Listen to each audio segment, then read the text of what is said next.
12,000 feet to get over the top. Now it got freezing cold up there. It's getting warmer as I descend into the valley, but that was cold. There was a big space there where there wasn't any places to land if I had problems, so I had to climb way up so that I could coast to wherever I needed to go. Keeping the engine primed.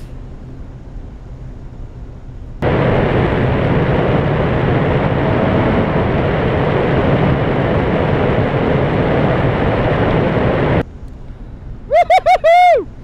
Yeah! Keeping an eye out for airplanes.